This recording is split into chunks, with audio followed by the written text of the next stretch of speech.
저는 한정숙입니다. 한때 사모님 소리 들으며 살았던 사람이에요. 남편이 건설 사업을 했거든요.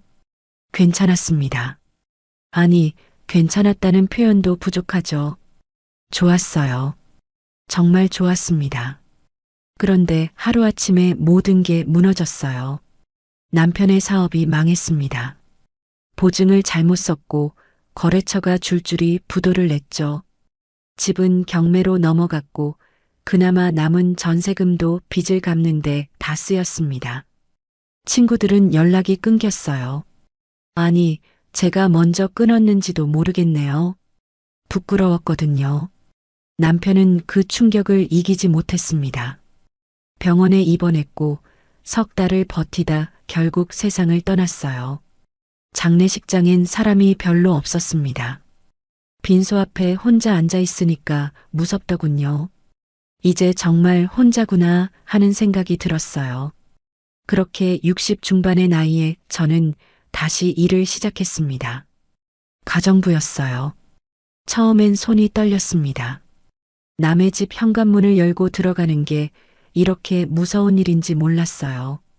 빗자루를 잡고 걸레를 들고 욕실 타일을 닦으면서 눈물이 났죠. 이 나이에 이렇게 살아야 하나. 그런 생각이 머릿속을 가득 채웠습니다. 그리고 어느 날 새로운 집에 배치가 됐어요. 고급 아파트였습니다. 관리소장이 말했죠. 이번 집은 좀 까다로울 거예요. 회장님 댁이거든요. 회장이라는 말에 가슴이 철렁했습니다. 그런 집일수록 요구사항이 많다는 걸 알고 있었거든요. 초인종을 눌렀어요. 문이 열리고 한 남자가 서 있었습니다. 70세쯤 돼 보이는 남자였어요.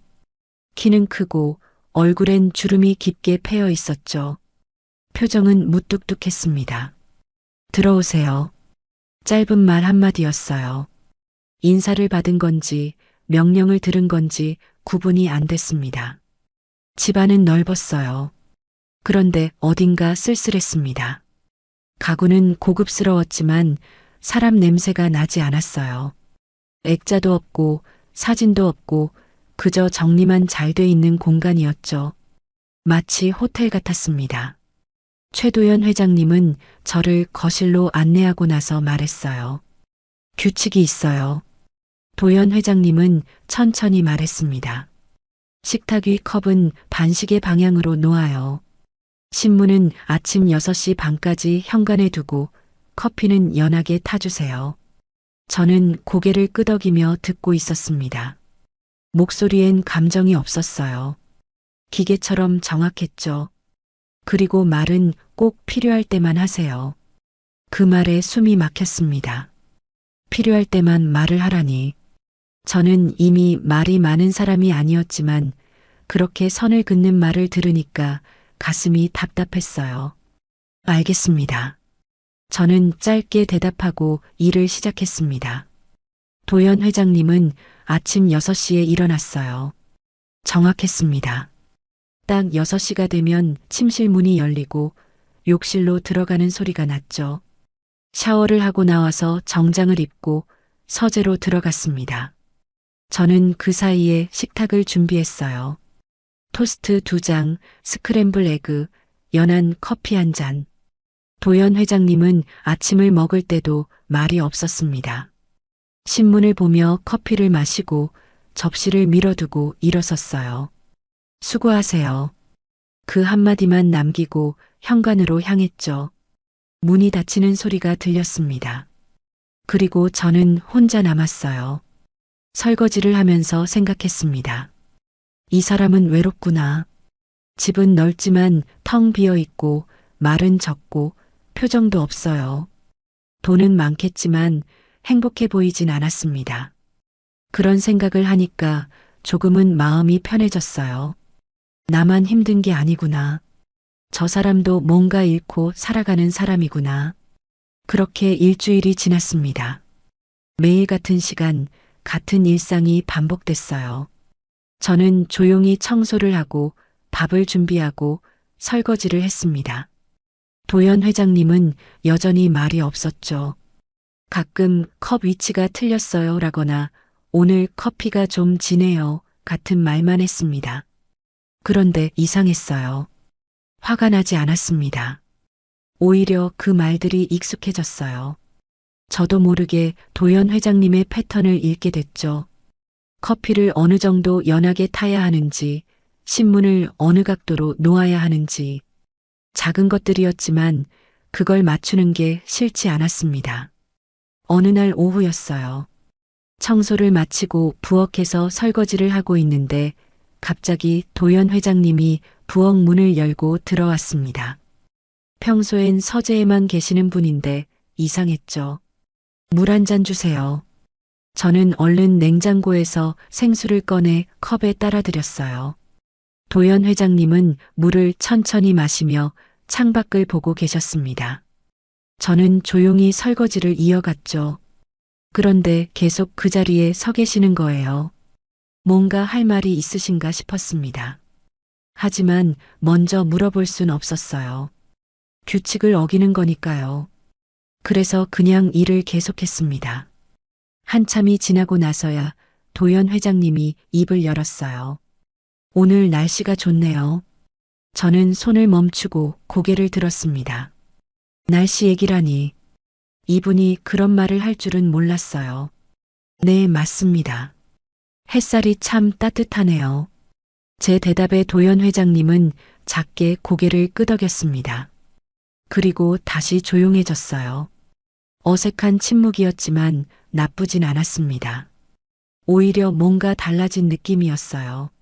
마치 벽 하나가 살짝 허물어진 것 같았죠. 도연 회장님은 정말 냉정한 분이었습니다. 식탁 위 컵은 반시계 방향으로 놓아요. 어느 날 아침 제가 컵을 놓자마자 그렇게 말씀하셨어요. 저는 얼른 컵을 다시 돌려놓았죠. 죄송합니다. 제 목소리는 작게 떨렸습니다. 도연 회장님은 아무 말 없이 신문을 펼치셨어요. 딱딱한 말투였습니다. 감정이라곤 찾아볼 수 없었죠. 그런 순간이 한두 번이 아니었어요. 커피가 너무 뜨거워요. 신문이 구겨졌네요. 오늘 청소가 덜 된 것 같은데요. 매일같이 지적이 이어졌습니다. 저는 점점 기가 죽어갔어요. 예전엔 남의 집 사모님이었는데 지금은 이렇게 작은 실수 하나에도 조마조마해야 하는 처지가 됐습니다. 하지만 일을 그만둘 순 없었어요. 돈이 필요했으니까요. 그래서 저는 묵묵히 일만 했습니다. 아침 6시에 출근해서 청소를 하고 식사를 준비하고 설거지를 하고 빨래를 했죠.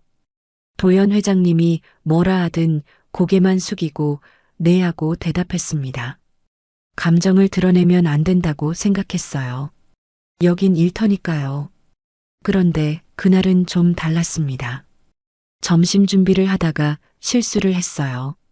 밥을 옮기던 중에 그만 손이 미끄러진 거예요. 밥알이 식탁 바닥에 쏟아졌습니다. 순간 머릿속이 하얘졌어요. 급하게 걸레를 들고 닦으려는데 도연 회장님이 서재에서 나오셨습니다. 무슨 일이에요? 저는 고개를 들 수 없었습니다. 죄송합니다. 제가 실수를. 목소리가 떨렸어요. 도연 회장님은 바닥을 내려다보며 차갑게 말씀하셨습니다. 청소는 제대로 해야죠. 그 말에 얼굴이 화끈거렸습니다. 부끄러웠어요. 창피했죠. 눈물이 핑 돌았지만 참았습니다. 울면 안 된다고 생각했거든요. 저는 아무 말 없이 바닥을 닦았어요. 밥알을 하나하나 주워 담으면서 마음속으로 되뇌었습니다. 차마 한정숙. 이 나이에 다른 일자리 구하기 힘들어. 도연 회장님은 다시 서재로 들어가셨습니다. 저는 그 자리에 주저앉고 싶었어요.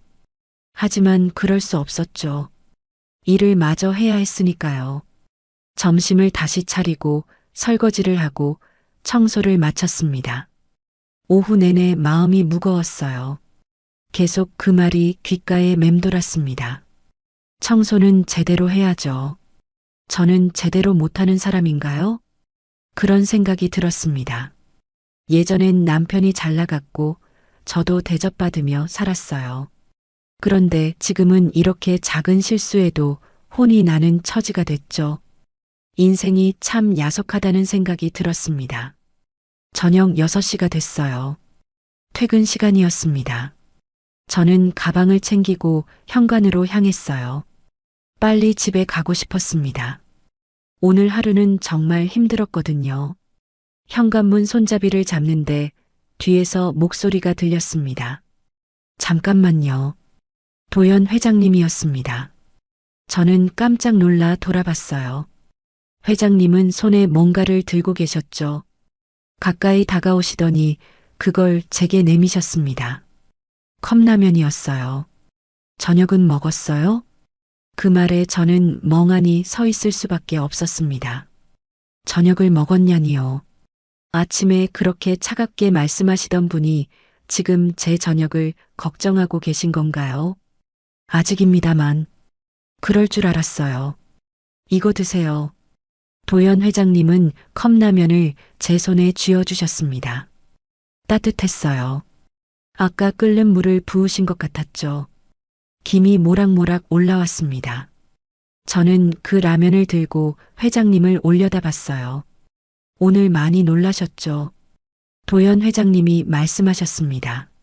목소리가 아까와 달랐어요. 부드러웠습니다. 제가 너무 심하게 말한 것 같아서요. 미안합니다. 미안하다니요. 회장님이 가정부인 제게 미안하다고 말씀하시는 거예요. 저는 고개를 저었습니다. 아닙니다. 제가 실수를 했으니까요. 제 목소리는 떨렸어요. 눈물이 나올 것 같았거든요. 사람이면 실수할 수 있죠. 도연 회장님은 그렇게 말씀하시고 돌아서셨습니다. 저는 그 뒷모습을 멍하니 바라봤어요. 손에 든 컵라면에서 김이 올라왔습니다. 라면 냄새가 코끝을 간지렸죠. 저는 한참을 그 자리에 서 있었습니다. 가슴이 뜨거웠어요. 이상한 감정이었습니다. 아침엔 그렇게 차갑게 말씀하시던 분이 저녁엔 이렇게 따뜻한 말을 건네시다니. 뭐가 진짜일까요? 냉정한 회장님이 진짜일까요? 아니면 방금 그 따뜻한 말이 진짜일까요? 저는 그날 라면을 들고 집에 갔습니다. 현관 계단에 앉아서 라면을 먹었어요. 짜고 맵고 자극적인 맛이었지만 이상하게 눈물이 났습니다. 얼마 만에 받아보는 따뜻한 말인지 모르겠더군요. 남편이 죽고 나서 아무도 제게 따뜻한 말을 건네지 않았어요. 다들 빚 얘기만 했죠. 언제 갚을 거냐고, 어떻게 살 거냐고. 그런데 오늘 도연 회장님은 제 저녁을 물어보셨습니다. 한 줄의 짧은 말이었지만 그게 제 마음을 흔들었어요. 라면 한 개였지만 그게 제 가슴을 따뜻하게 만들었습니다. 저는 그날 밤 잠을 제대로 못 잤어요. 자꾸 그 순간이 떠올랐거든요. 다음 날 출근했을 때 저는 조금 달라져 있었습니다. 도연 회장님을 볼 때마다 어제 그 순간이 생각났어요. 컵라면을 건네시던 손, 저녁은 먹었어요? 라고 물으시던 목소리. 그게 자꾸 귓가에 맴돌았습니다. 회장님은 여전히 무뚝뚝하셨어요. 커피 좀 더 연하게 타주세요. 신문은 여기 놓아요. 똑같이 딱딱한 말투였습니다. 하지만 저는 더 이상 기죽지 않았어요. 왜냐하면 알게 됐거든요. 이 사람도 따뜻한 구석이 있다는 걸. 그날 이후 제 마음속 어딘가가 살짝 흔들렸습니다. 뭐라고 표현하기 어려운 감정이었어요. 설렘 같은 건 아니었습니다. 그냥 이 사람에게 조금 더 관심이 가기 시작했다고 해야 할까요? 왜 이렇게 차갑게 구는지, 왜 혼자 사는지, 왜 이 넓은 집에 사진 한 장 없는지 궁금해지기 시작했습니다. 저는 그 궁금증을 꾹 누르고 일을 했어요. 하지만 마음속 어딘가에선 조그맣게 기대하고 있었습니다. 혹시 오늘도 회장님이 따뜻한 말 한마디를 건네주시진 않을까? 혹시 오늘도 제게 뭔가를 물어봐 주시진 않을까? 그렇게 제 일상이 조금씩 달라지기 시작했습니다. 며칠이 지났습니다. 그날따라 하늘이 어두웠어요. 아침부터 먹구름이 끼더니 오후가 되자 빗방울이 떨어지기 시작했죠. 저는 평소처럼 청소를 하고 저녁 준비를 했습니다. 창밖을 보니 비가 점점 거세지고 있었어요. 오늘 비 많이 온다던데 괜찮겠어요? 회장님이 물었습니다. 저녁 식사를 하다 말고 창밖을 보더니 걱정스러운 표정을 지었어요. 저는 괜찮다고 대답했죠. 네, 버스 타고 가면 됩니다. 하지만 속으로는 조금 불안했어요. 뉴스에서 폭우 경보가 내렸다고 했거든요. 그래도 집에 가야 했습니다. 여기서 더 머물 수는 없으니까요. 퇴근 시간이 됐습니다. 저는 가방을 챙기고 현관으로 나왔어요. 밖을 보니 비가 엄청나게 쏟아지고 있었죠. 우산을 펼쳤지만 소용없을 것 같았습니다. 바람까지 불어서 우산이 뒤집힐 지경이었어요. 그래도 가야죠. 저는 중얼거리며 문을 열었습니다. 순간 빗물이 신발을 적셨어요. 한 발짝 나서려는데 뒤에서 목소리가 들렸죠. 이 밤에 어딜 가요? 회장님이었습니다. 저는 돌아봤어요. 회장님은 심각한 표정으로 서 있었죠. 집에 가야죠. 걱정 마세요. 버스 다닙니까? 이 비에? 그 말에 저는 멈칫했습니다. 사실 확인을 안 해봤거든요. 휴대폰을 꺼내 버스 앱을 확인했어요. 그런데 운행이 중단됐다고 나왔죠. 태풍급 폭우로 시내버스 전면 운행 중단. 제 얼굴이 굳었습니다. 역시 그렇군요. 회장님이 말했어요. 오늘은 여기서 자요. 저는 깜짝 놀라 손을 저었습니다. 아닙니다. 택시를 부르면 되니까요. 이 비에 택시가 옵니까? 회장님 말이 맞았어요. 앱을 켜보니 대기 시간이 1시간이 넘었습니다. 게다가 호출이 취소되기를 반복하고 있었죠. 저는 당황했어요. 어떻게 해야 하지? 객실이 하나 있어요. 거기서 주무세요. 회장님은 단호하게 말했습니다. 저는 여전히 망설였어요. 이 집에서 자다니 그건 선을 넘는 일 아닐까요? 괜찮습니다. 걸어서라도 가겠습니다. 이 비를 맞고 가시려고요? 감기라도 걸리면 어쩌려고요? 회장님 목소리에 걱정이 묻어났습니다. 저는 그 표정을 보고 말문이 막혔어요. 정말 걱정하고 있는 것 같았거든요. 그럼 정말 죄송하지만 됐어요. 이리 오세요. 회장님은 저를 안쪽으로 안내했습니다. 복도를 지나 객실 문을 열어줬어요. 깨끗하고 정돈된 방이었죠. 침대도 있고 욕실도 딸려 있었습니다. 불편하시겠지만 오늘 하루만 참으세요. 감사합니다. 저는 고개를 숙였어요. 회장님은 수건과 잠옷을 가져다 주고 나갔습니다. 문이 닫히고 저는 홀로 남았죠. 방 안은 조용했습니다. 밖에선 빗소리만 요란하게 들렸어요. 저는 침대에 앉아 창밖을 바라봤죠. 번개가 치고 천둥이 울렸습니다. 정말 집에 가지 않기를 잘했다는 생각이 들었어요. 샤워를 하고 침대에 누웠습니다. 그런데 잠이 오지 않았어요. 낯선 공간이라 그런지 아니면 회장님이 가까이 있어서 그런지 마음이 이상하게 두근거렸죠. 저는 뒤척이다가 결국 일어났습니다. 목이 말랐어요. 물을 마시러 나가기로 했죠. 복도는 어두웠습니다. 저는 조심스럽게 발걸음을 옮겼어요. 부엌으로 가려는데 거실에서 희미한 불빛이 보였죠. 누가 있나 싶어 살짝 고개를 내밀었습니다. 회장님이었어요. 창가에 서서 빗소리를 듣고 있었죠. 뒷모습이 외로워 보였습니다. 저는 물러서려다가 그만 발소리를 내고 말았어요. 회장님이 돌아봤죠. 아, 깨셨어요? 죄송합니다. 물을 마시려고요. 저는 어색하게 웃었어요. 회장님은 고개를 끄덕이더니 다시 창밖을 봤죠. 저는 부엌에서 물을 따라 마셨습니다. 그리고 가려다가 멈칫했어요. 왠지 그냥 가면 안 될 것 같았거든요. 저는 다시 거실로 갔습니다. 회장님 옆에 조심스럽게 섰어요. 우리는 함께 창밖을 바라봤죠.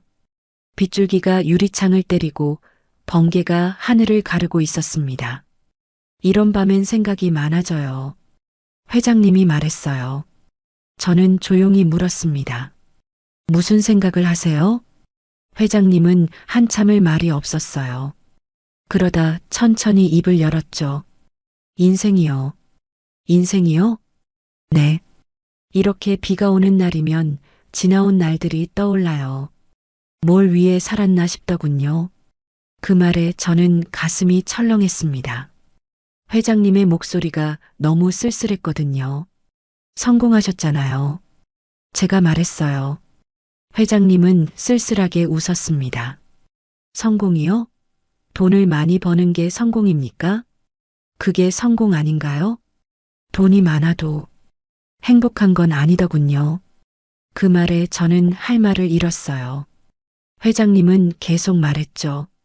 평생 일만 했어요. 회사를 키우느라, 돈을 버느라. 그러다 보니 정작 중요한 걸 놓쳤죠. 아내와도 제대로 대화하지 못했고 아들하고도 멀어졌습니다. 부인은 10년 전에 세상을 떠났어요. 저는 입을 다물었습니다. 회장님의 얼굴에 슬픔이 스쳤어요. 돌아가시기 전에 한 말이 있어요. 당신은 나한테 관심이 없었다고. 그 말이 아직도 가슴에 박혀 있습니다. 회장님, 그래서 이렇게 혼자 사는 거예요. 벌 받는 기분으로요. 빗소리만 들렸습니다. 저는 눈을 피했어요. 가슴이 먹먹했죠. 이 사람도 저처럼 외로웠구나.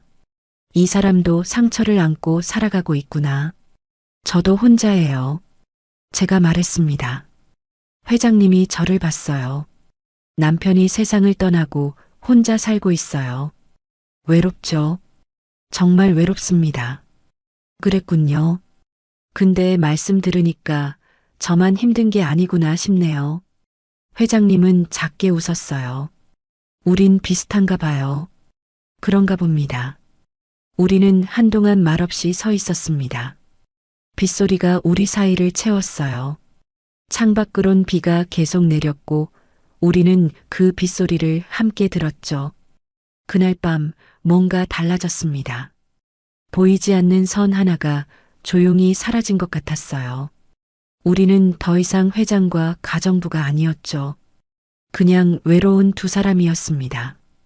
들어가서 주무세요. 회장님이 말했어요. 저는 고개를 끄덕이고 방으로 돌아왔습니다. 침대에 누워서도 한참을 잠들지 못했어요. 자꾸 회장님의 목소리가 들리는 것 같았거든요. 돈이 많아도 행복한 건 아니더군요. 그 말이 계속 맴돌았습니다. 그리고 깨달았어요. 이 사람도 저처럼 무언가를 잃고 살아가는 사람이구나. 이 사람도 따뜻함이 필요한 사람이구나. 다음 날 아침 비는 그쳤습니다. 저는 일어나서 부엌으로 갔어요. 회장님은 이미 식탁에 앉아 있었죠. 우리는 눈이 마주쳤습니다. 잘 주무셨어요? 네, 감사합니다. 짧은 대화였지만 어제와는 달랐어요. 눈빛이 달라졌죠. 서로를 보는 시선이 조금 더 부드러워진 것 같았습니다. 그날 이후 우리 사이엔 뭔가 흐르기 시작했어요. 그날 이후 뭔가 달라졌습니다. 회장님은 이유 없이 자주 부엌에 나타나기 시작했어요.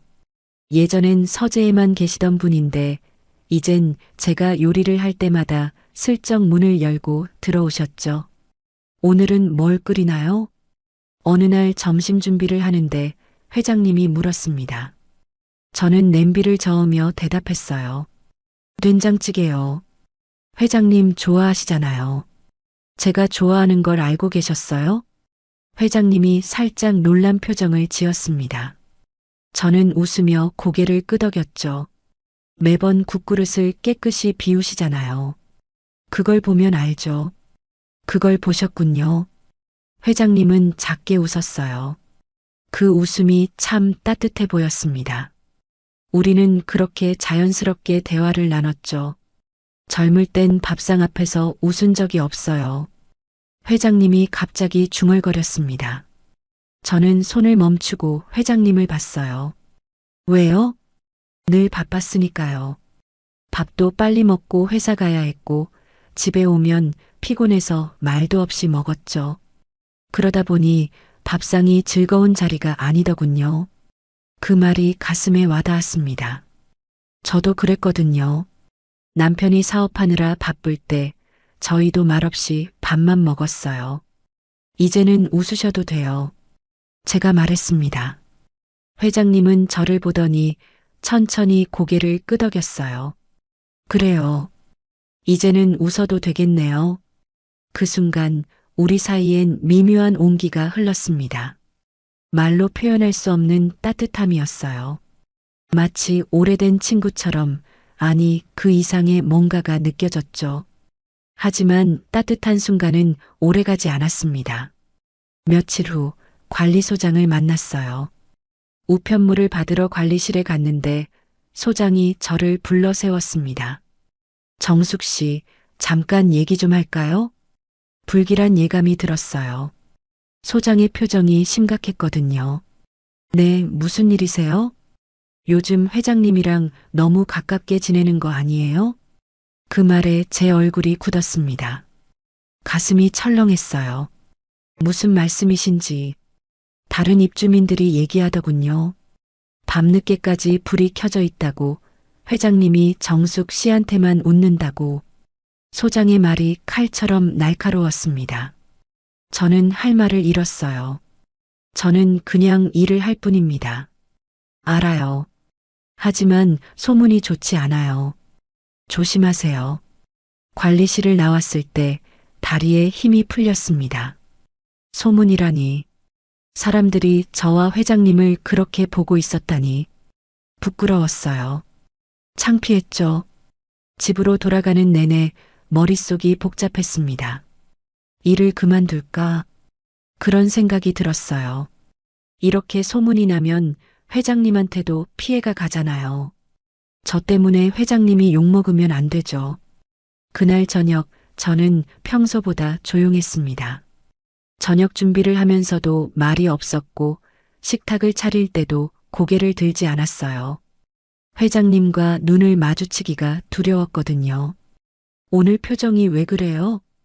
회장님이 물었습니다. 저는 고개를 저었어요. 아무 일도 아닙니다. 그 말이 제일 걱정돼요. 회장님의 목소리가 진지했습니다. 저는 멈칫했어요. 그 말이 제일 걱정돼요. 정말 걱정하고 있는 거였죠. 무슨 일 있어요? 말해봐요. 회장님이 식탁 너머로 저를 보며 물었습니다. 저는 눈을 피했어요. 어떻게 말해야 할까? 소문 때문에 힘들다고 말하면 회장님은 어떻게 생각하실까? 사람들이 저희를 이상하게 본대요. 결국 말이 나왔습니다. 회장님은 잠시 말이 없었어요. 누가 그래요? 관리소장님이 그러시더라고요. 입주민들이 얘기한다고. 뭐라고 얘기하는데요? 저희가 너무 가깝다고, 밤늦게까지 불이 켜져 있다고. 말을 하다 보니 눈물이 날 것 같았습니다. 저는 고개를 숙였어요. 제가 조심하지 못해서 죄송합니다. 제가 일을 그만두는 게 나을 것 같아요. 그만둔다고요? 회장님의 목소리가 높아졌습니다. 저는 깜짝 놀라 고개를 들었어요. 회장님은 심각한 표정으로 저를 보고 있었죠. 왜 그만둬요? 잘못한 것도 없는데. 하지만 소문이 뭐가 중요합니까? 회장님이 단호하게 말했습니다. 저는 말문이 막혔어요. 사람들 입에 오르내리는 게 싫어서 제 마음까지 숨겨야 하나요? 회장님, 저는 정숙 씨가 좋아요. 순간 시간이 멈춘 것 같았습니다. 저는 회장님을 멍하니 바라봤어요. 좋다니. 회장님이 저를 좋아한다니. 처음엔 그냥 가정부라고 생각했어요. 하지만 시간이 지나면서 알게 됐죠. 이 사람은 특별하다고. 이 사람과 함께 있으면 마음이 편하다고. 회장님의 목소리가 떨렸습니다. 저는 눈물을 참았어요. 그런데 소문 때문에 그만둔다고요? 그건 안 됩니다. 하지만 회장님한테 피해가. 피해는 무슨 피해예요? 제 인생입니다. 제가 누구 좋아하고 누구랑 시간 보내는지 다른 사람이 뭐라 할 권리 없어요. 그 말에 저는 할 말을 잃었습니다. 회장님은 자리에서 일어나 제게 다가왔어요. 정숙 씨, 도망가지 마세요. 우리 잘못한 거 없어요. 회장님의 눈빛이 진심으로 가득했습니다. 저는 그 눈을 보며 깨달았어요. 이 사람은 정말 저를 생각하고 있구나. 이 사람은 소문보다 저를 선택하는구나. 회장님, 그 순간부터 뭔가 달라졌습니다. 저는 더 이상 회장님을 그냥 회장님이라고만 부를 수 없었어요. 마음속에선 이미 다른 감정이 자라고 있었거든요. 존경도 아니고 고마움도 아니고 그 이상의 뭔가였죠. 그날 밤 저는 잠을 이루지 못했습니다. 회장님의 말이 자꾸 떠올랐어요. 저는 정숙 씨가 좋아요. 그 한마디가 가슴에 박혔죠. 누군가 저를 좋아한다는 게 얼마만인지, 누군가 저를 선택해준다는 게 얼마만인지 눈물이 흘렀습니다. 행복해서 우는 건지 슬퍼서 우는 건지 모르겠더군요. 그냥 눈물이 났어요. 다음 날 아침 저는 평소처럼 출근했습니다. 회장님은 식탁에 앉아 계셨어요. 우리는 눈이 마주쳤죠. 어색할 줄 알았는데 이상하게 편했습니다. 잘 주무셨어요? 네, 회장님은요? 저도 잘 잤어요. 짧은 대화였지만 그 안에 많은 의미가 담겨 있었습니다. 우리는 더 이상 예전의 관계가 아니었어요. 뭔가 새로운 시작이 있었죠. 그날부터 저는 달라졌습니다. 소문 따위 신경 쓰지 않기로 했어요. 회장님이 저를 선택해줬으니까, 회장님이 저와 함께 있고 싶어 하니까, 그것만으로 충분했습니다. 그리고 마음속으로 조용히 인정했어요. 저도 회장님이 좋다고, 이 사람과 함께 있으면 행복하다고, 더 이상 숨길 필요가 없었습니다. 며칠이 또 지났습니다. 그날은 입주민 회의가 있는 날이었어요. 저는 평소처럼 청소를 하고 있었죠. 회장님은 회의실로 가셨습니다. 아파트 관리에 관한 회의였다고 하더군요. 저는 그날 회의가 신경 쓰였습니다. 혹시 저 때문에 회장님이 곤란한 일을 당하는 건 아닐까? 소문이 이미 퍼졌으니까 사람들이 뭐라고 하는 건 아닐까? 그런 생각에 일이 손에 잡히지 않았어요. 회의는 2시간쯤 걸렸습니다. 회장님이 돌아오셨을 때 저는 조심스럽게 물었어요. 회의 잘 끝나셨어요? 회장님은 고개를 끄덕이며 아무 말씀도 안 하셨죠. 표정이 좀 굳어 있는 것 같았어요. 뭔가 있었구나. 저는 직감했습니다. 하지만 물어볼 수 없었어요. 회장님이 먼저 말씀하시기 전까진 저는 그냥 일을 계속했죠. 저녁을 준비하고 설거지를 하고 청소를 마쳤습니다. 그날 밤 늦게 관리실 직원한테 전화가 왔어요. 정숙 씨, 오늘 회의에서 무슨 일 있었던 거 알아요? 무슨 일이요? 입주민 중에 한 남자가 회장님한테 물어봤대요. 그 가정부 요즘 너무 드나들던데요? 라고. 제 손에서 휴대폰이 떨어질 뻔했습니다. 가슴이 철렁했어요. 그래서요? 회장님이 자리에서 일어나셨대요. 그리고 단호하게 말씀하셨대요. 뭐라고요? 그분은 내 생명의 은인입니다. 라고. 저는 말을 잃었습니다. 생명의 은인이라니. 회장님이 저를 그렇게 말씀하셨다니.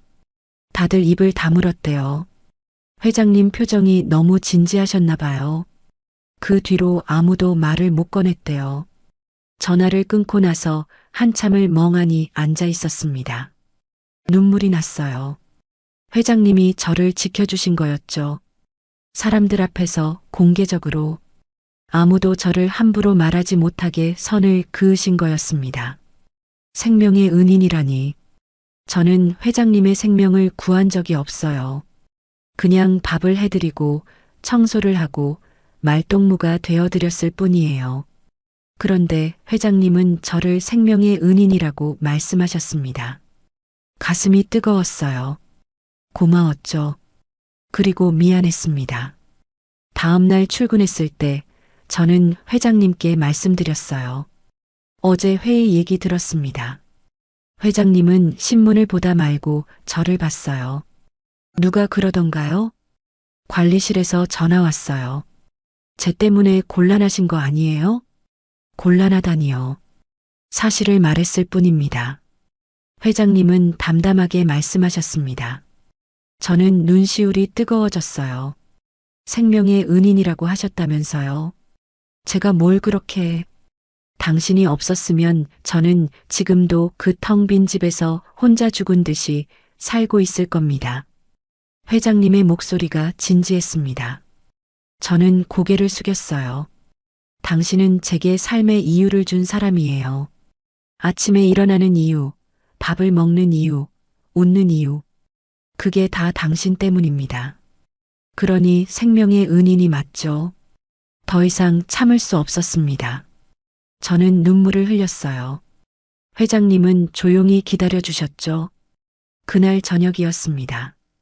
퇴근하려고 가방을 챙기는데 회장님이 부엌으로 들어오셨어요. 평소와 다른 모습이었죠. 앞치마를 두르고 계셨습니다. 회장님, 그게 뭐예요? 오늘은 내가 밥을 해보려 합니다. 저는 깜짝 놀랐어요. 회장님이 요리를요? 아니에요. 제가 할게요. 아니요. 오늘은 제가 합니다. 앉아 계세요. 회장님은 단호했습니다. 저는 어쩔 수 없이 식탁에 앉았어요. 회장님이 요리하는 모습을 보는 게 신기했습니다. 회장님은 냉장고를 열고 김치를 꺼냈어요. 서툰 손으로 김치를 썰고 돼지고기를 꺼내 볶기 시작했죠. 연기가 났고 기름이 튀었습니다. 회장님은 당황하면서도 계속 요리했어요. 괜찮으세요? 제가 도와드릴까요?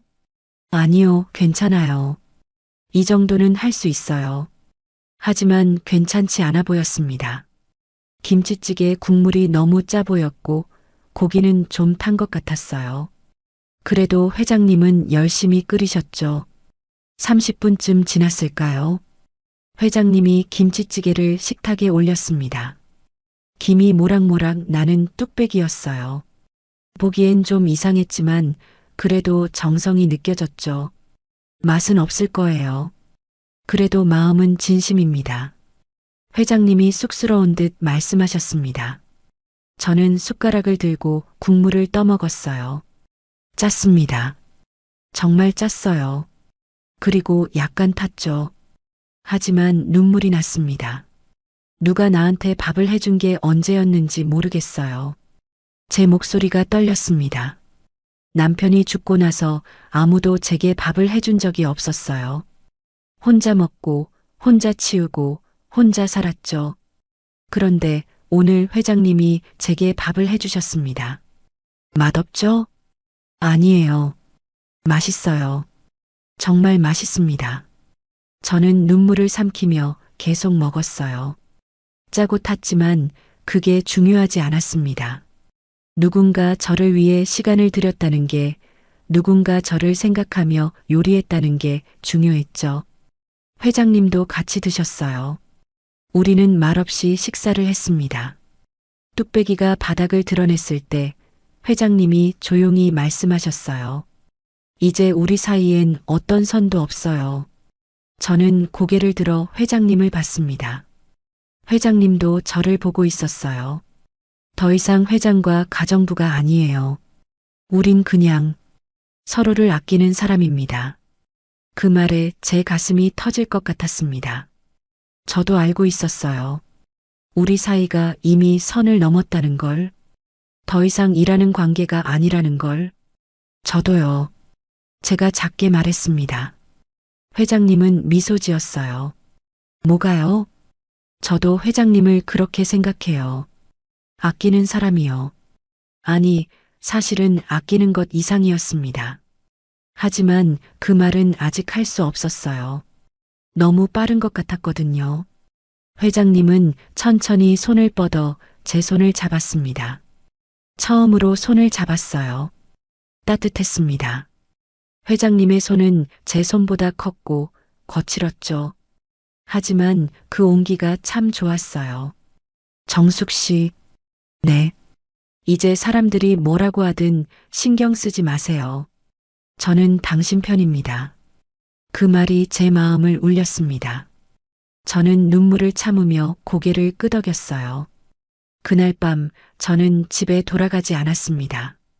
회장님이 말렸거든요. 너무 늦었으니 객실에서 자라고. 저는 거절하지 않았어요. 사실 혼자 있고 싶지 않았거든요. 객실에 누워서도 잠이 오지 않았습니다. 자꾸 오늘 일이 떠올랐어요. 생명의 은인이라는 말, 서툰 손으로 끓인 김치찌개, 따뜻한 손의 온기, 모든 게 꿈만 같았습니다. 새벽에 화장실을 가려고 나왔다가 회장님과 마주쳤어요. 회장님도 잠을 못 이루셨나 봅니다. 우리는 복도에서 서로를 봤죠.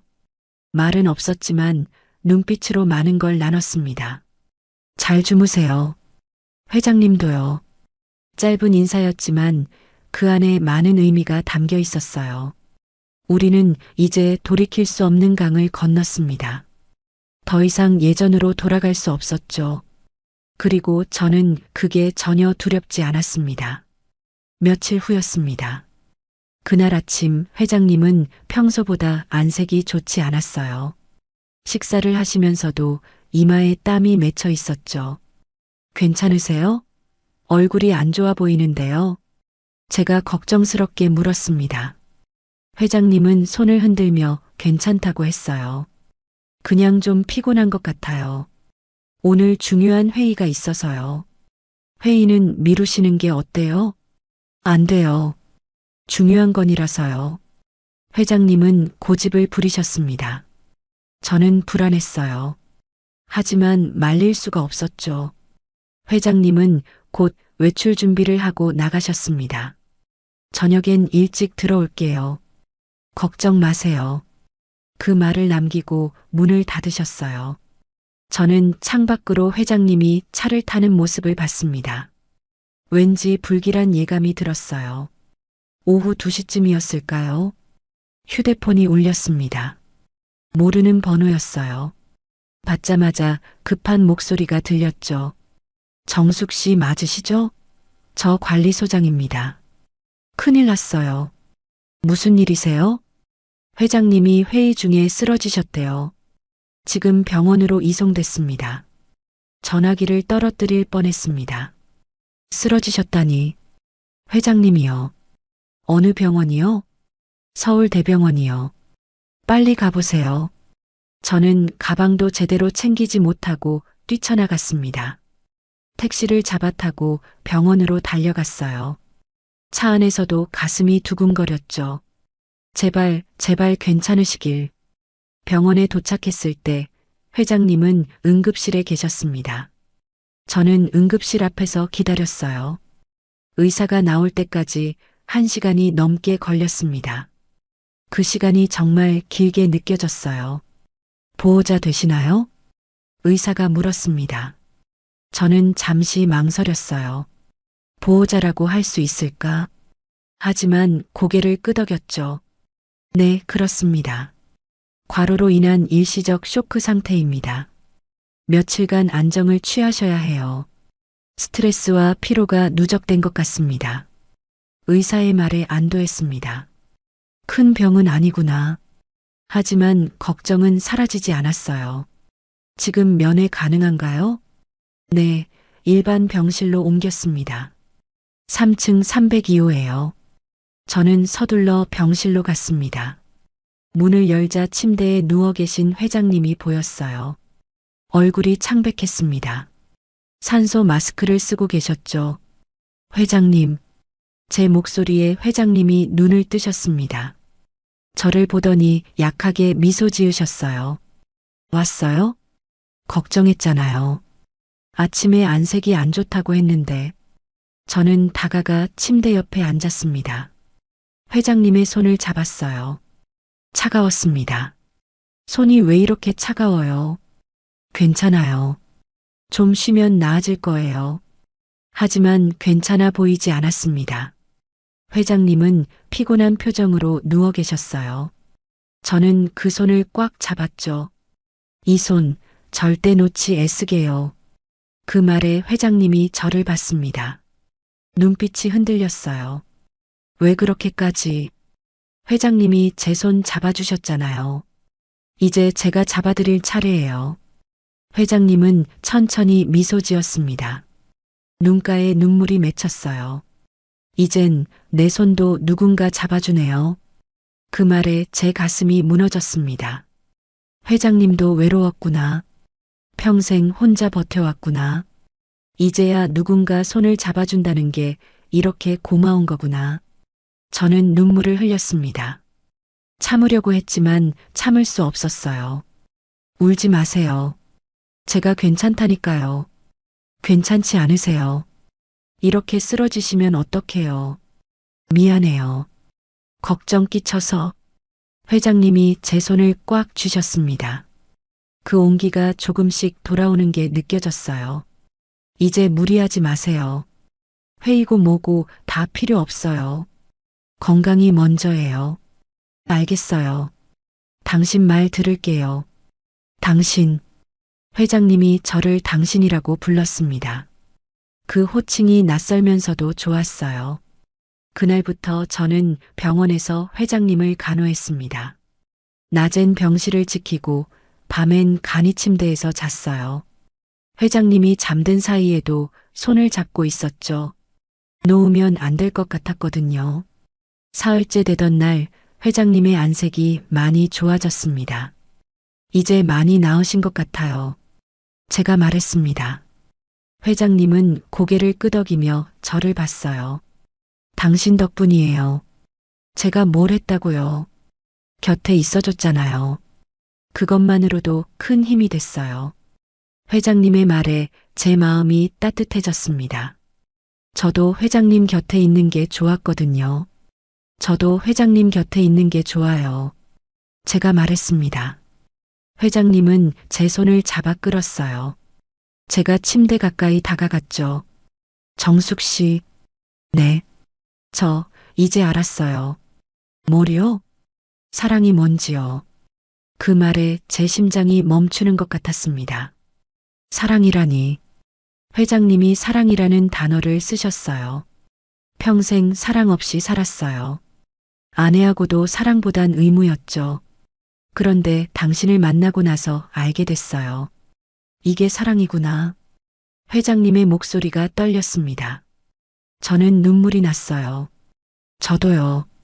제가 말했습니다. 회장님이 저를 봤어요. 저도 이제 알았어요. 사랑이 뭔지. 사랑이란 게 이렇게 늦게 찾아올 수도 있다는 걸. 회장님은 제 손을 더 꽉 쥐었습니다. 저도 그 손을 놓지 않았어요. 정숙 씨, 저랑 함께 해주시겠어요? 남은 인생을요. 그 말에 저는 대답할 수 없었습니다. 목이 메었거든요. 대신 고개를 끄덕였어요. 네, 함께 할게요. 남은 인생 함께 하고 싶어요. 회장님은 눈을 감으며 미소 지었습니다. 고마워요. 이렇게 늦게라도 당신을 만나서.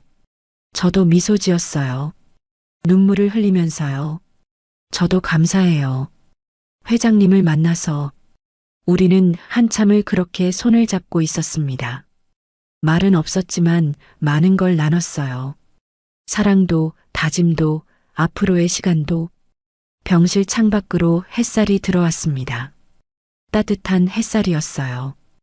마치 우리 앞날을 축복해 주는 것 같았죠.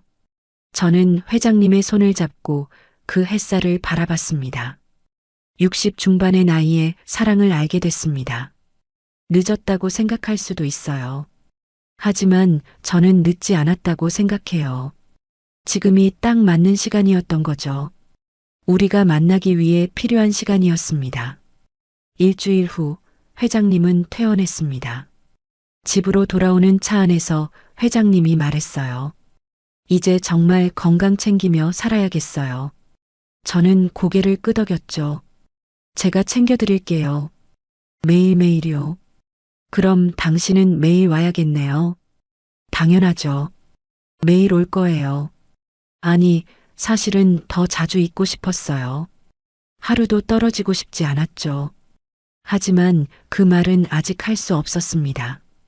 집에 도착해서 회장님을 침대에 누이고 저는 주방으로 갔어요. 따뜻한 죽을 끓여드렸습니다. 회장님은 맛있게 드시며 말했어요. 이 맛 평생 먹고 싶네요. 그 말에 저는 웃었습니다. 그럼 평생 끓여드릴게요. 그 약속이 지켜질 거라는 걸 우리 둘 다 알고 있었습니다. 회장님이 퇴원하고 2주일쯤 지났을 때였습니다. 그날 낯선 차 한 대가 아파트 주차장에 들어왔어요. 고급 세단이었죠. 저는 창문 너머로 그 차를 봤습니다. 누가 온 걸까? 차에서 한 남자가 내렸어요.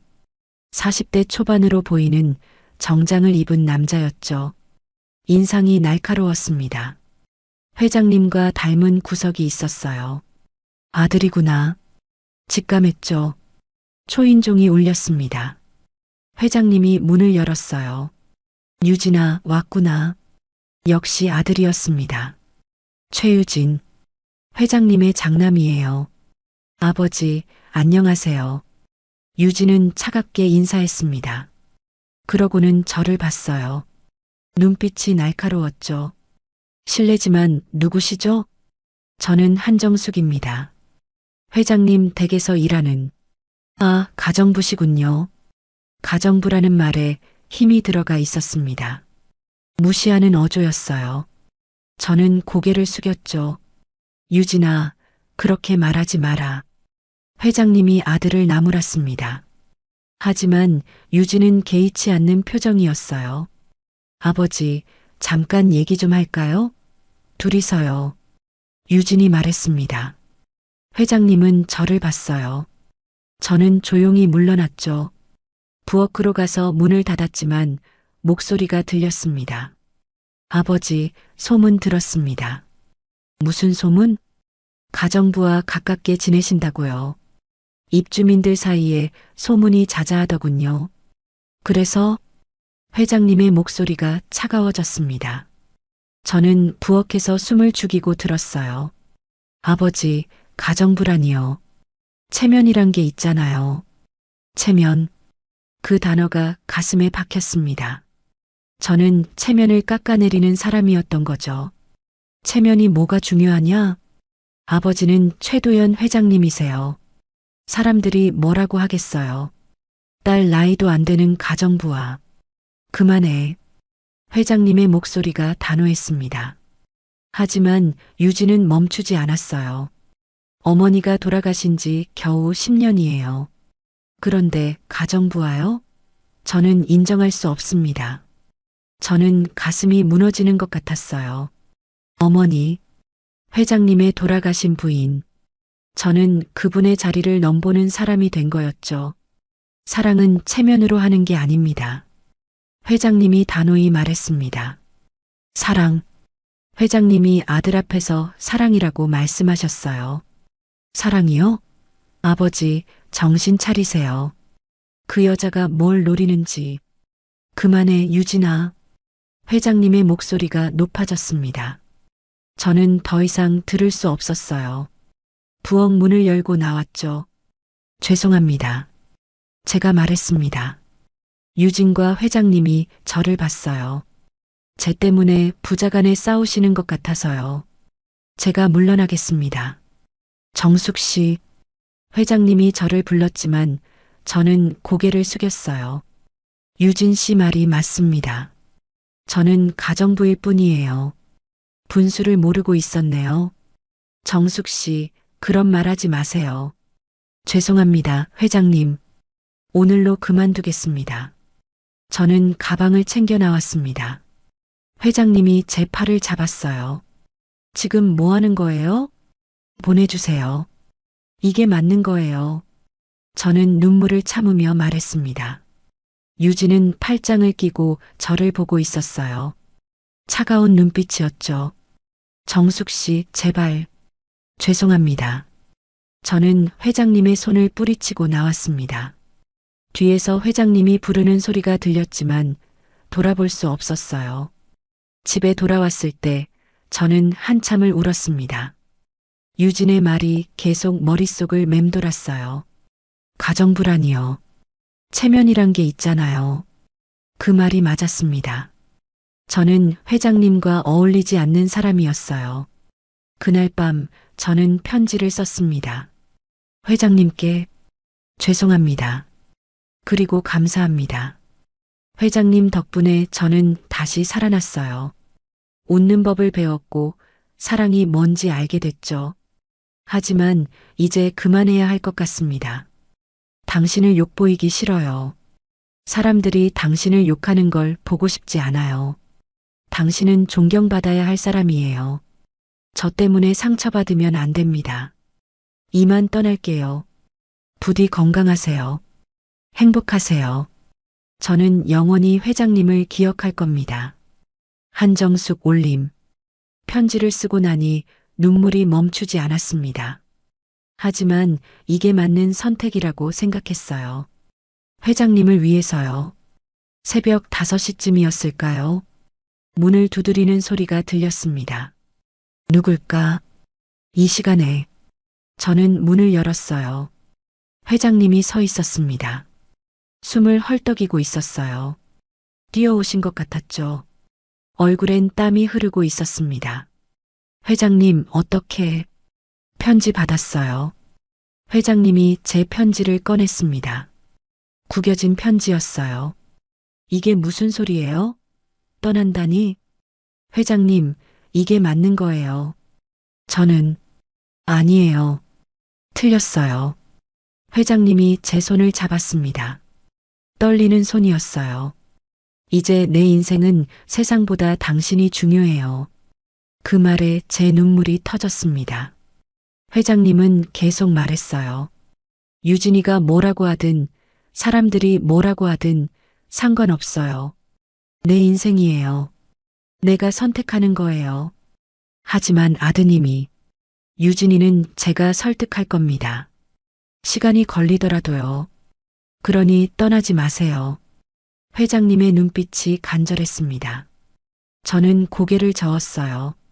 저 때문에 부자 관계가 나빠지면 이미 나빴어요. 회장님이 쓸쓸하게 웃었습니다. 유진이하고는 오래전부터 소원했어요. 제가 일만 하느라 아들을 제대로 못 봐줬거든요. 이젠 제 인생을 살고 싶어요. 당신과 함께요. 저는 더 이상 참을 수 없었습니다. 회장님의 품에 안겼어요. 회장님은 저를 꼭 안아주셨죠. 정숙 씨, 세상에 눈 따위 이기고 살아요. 우리 둘이서요. 회장님, 이제 회장님 그만 부르고 이름 불러줘요. 도연이라고요. 저는 고개를 들어 회장님을 봤습니다. 아니, 도연 씨를요. 도연 씨? 네. 저도 두려워요. 하지만, 함께라면 이길 수 있을 것 같아요. 도연 씨는 미소 지었습니다. 그리고 제 이마에 입을 맞췄어요. 따뜻했습니다. 우리 함께해요. 끝까지요. 네, 함께해요. 그날 우리는 세상의 눈을 이기기로 결심했습니다. 쉽지 않을 거예요. 사람들은 계속 손가락질할 거고 유진도 쉽게 인정하지 않을 거예요. 하지만 우리에겐 사랑이 있었습니다. 그리고 그 사랑이면 충분했어요. 새벽 하늘이 밝아오고 있었습니다. 우리는 창밖을 바라보며 서로의 손을 잡았어요. 이제 시작이었습니다. 우리만의 새로운 인생이요. 그날 이후 우리는 함께 걸었습니다. 사람들의 시선도 유진의 반대도 모든 게 있었지만 우리는 흔들리지 않았어요. 도연 씨는 매일 제게 말했죠. 괜찮아요. 우리 함께잖아요. 한 달쯤 지났을 때였습니다. 도연 씨가 조용히 말했어요. 정숙 씨, 혼인신고할까요? 저는 깜짝 놀랐습니다. 혼인신고라니. 결혼을 하자는 거였죠. 저 같은 사람이. 당신 같은 사람이요? 당신 같은 사람이 저한테 딱 맞아요. 도연 씨는 웃으며 말했습니다. 저는 눈물이 났어요. 하지만 유진 씨가, 유진이는 제가 계속 설득할 거예요. 그리고 언젠가는 이해할 겁니다. 지금은 우리가 중요해요. 그 말에 저는 고개를 끄덕였습니다. 네, 결혼해요. 함께 살아요. 일주일 후 우리는 구청에 갔습니다. 조용한 아침이었어요. 사람도 별로 없었죠. 우리는 서류를 작성하고 도장을 찍었습니다. 그렇게 우리는 부부가 됐어요. 이제 부부네요. 도연 씨가 말했습니다. 저는 웃으며 대답했어요. 네, 부부예요. 간단한 절차였지만 가슴이 벅찼습니다. 60 중반의 나이에 다시 결혼을 하게 될 줄은 몰랐거든요. 인생은 정말 알 수 없는 거더군요. 구청을 나오며 도연 씨가 물었습니다. 결혼식은 어떻게 할까요? 결혼식이요? 네. 당신한테 드레스 입히고 싶어요. 예쁜 모습 보고 싶어요. 저는 손을 저었어요. 이 나이에 무슨 드레스예요? 창피해요. 왜 창피해요? 저는 보고 싶은데. 도연 씨의 눈빛이 진지했습니다. 저는 결국 졸랐어요. 그럼 작게 해요. 아주 조촐하게요. 알겠어요. 당신 뜻대로 할게요. 한 달 후 우리는 작은 웨딩홀을 잡았습니다. 하객은 많지 않았어요. 도연 씨의 몇몇 친구들, 제 친한 언니 몇 명, 그리고 의외로 유진도 왔습니다. 아버지를 설득하진 못했지만 그래도 참석은 하겠다고 했대요. 결혼식 당일 저는 드레스를 입었습니다. 흰색이 아닌 연한 베이지색 드레스였어요. 화려하지 않고 단아한 스타일이었죠. 거울을 보니 낯설었습니다. 이게 나인가? 정숙 씨, 정말 아름다워요. 대기실에 들어온 도연 씨가 말했습니다. 저는 부끄러워 고개를 숙였어요. 이 나이에 뭐가 아름다워요? 제 눈엔 제일 아름다워요. 도연 씨는 제 손을 잡았습니다. 우리는 함께 식장으로 들어갔어요. 하객들의 박수 소리가 들렸습니다. 많지 않은 사람들이었지만 그 박수가 참 따뜻하게 느껴졌어요. 우리는 단상에 올라 서로를 마주봤습니다. 주례 선생님이 말씀하셨어요. 사랑에는 나이가 없습니다. 두 분의 사랑은 그 어떤 젊은이들보다 뜨겁습니다. 그 말에 저는 눈물이 났어요. 맞아요. 우리 사랑은 뜨거웠어요. 이제 신랑 신부께서 서로에게 하실 말씀이 있으신가요? 도연 씨가 먼저 말했습니다. 정숙 씨, 아니, 정숙 씨는 이제 제 아내니까. 정수가. 이름을 부르는 목소리가 떨렸어요. 도연 씨의 눈에도 눈물이 맺혔죠. 당신은 내 인생의 마지막 선물이에요. 70평생 살면서 진짜 행복이 뭔지 몰랐어요. 그런데 당신을 만나고 알게 됐어요. 행복은 거창한 게 아니더군요. 누군가와 밥 먹고 차 마시고 이야기하는 것. 그게 행복이더라고요. 도연 씨의 말에 하객들도 울먹였습니다. 저는 눈물을 닦으며 말했어요. 저는 몰락한 인생인 줄 알았어요. 제 목소리도 떨렸습니다. 남편을 잃고 집을 잃고 모든 걸 잃었죠. 이제 끝이구나 싶었어요. 그런데 알고 보니 몰락이 아니었어요. 당신을 만나기 위한 길이었네요. 도연 씨가 웃으며 눈물을 흘렸습니다. 만약 예전에 만났더라면 우리는 이렇게 사랑하지 못했을 거예요. 각자 아픔을 겪고 외로움을 알고 그래서 서로를 더 소중히 여기게 된 거죠. 이제 남은 인생 함께 행복하게 살아요. 그래요. 함께 살아요. 도연 씨가 제 손을 꽉 잡았습니다. 우리는 서로를 안았어요. 하객들의 박수가 터졌습니다. 식이 끝나고 피로 연장에서였습니다. 유진이 조용히 다가왔어요. 저는 긴장했죠. 아직도 저를 못마땅하게 생각할 거라고 생각했거든요. 아버지, 축하드립니다. 유진이 도연 씨에게 말했습니다. 그리고 저를 봤어요. 한정숙 씨, 아니, 이제 어머니라고 불러야 하나요? 그 말에 저는 놀랐습니다. 어머니라니, 아직은 그렇게 부르기 힘들 것 같습니다. 하지만 아버지가 행복해 보이시니까 저도 인정하려고 노력하겠습니다. 유진 씨, 아버지 부탁드립니다. 행복하게 해드리세요. 유진은 고개를 숙이고 돌아갔습니다. 완전히 받아들인 건 아니지만 첫걸음을 뗀 거였죠. 저는 도연 씨를 봤어요. 다행이네요. 그래요. 시간이 걸리겠지만 유진이도 결국엔 이해할 거예요.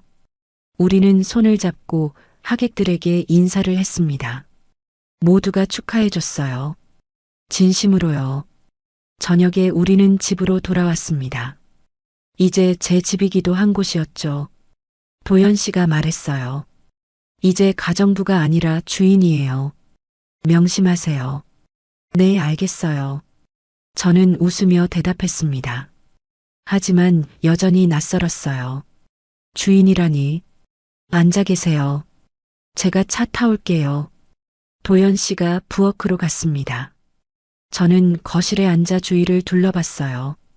이 집에 처음 왔을 때가 떠올랐죠. 그때는 이렇게 될 줄 몰랐습니다.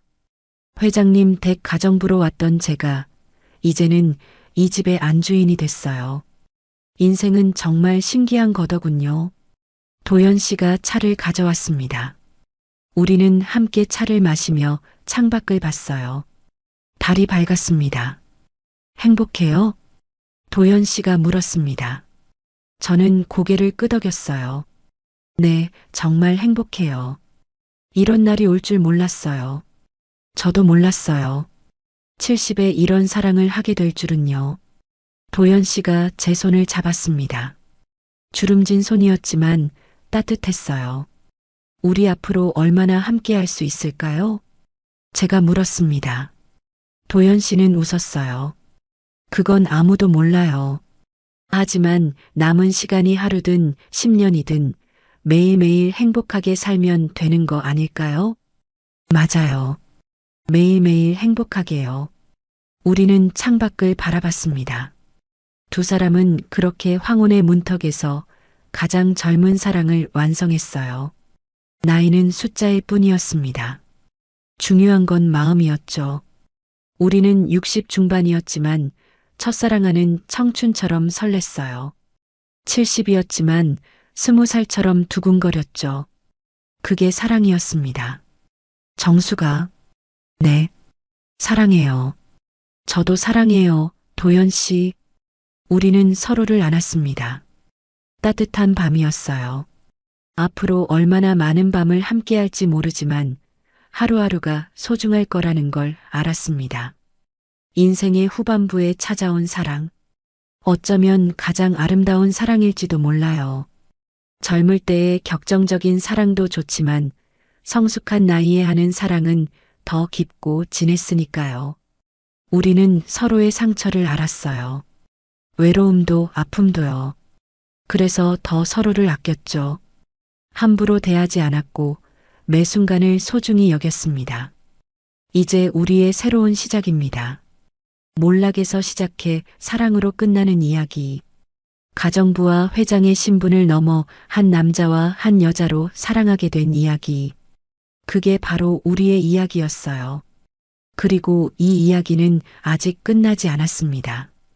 오늘이 끝이 아니라 새로운 시작이니까요. 시작이니까요. 시작이니까요. 시작이니까요.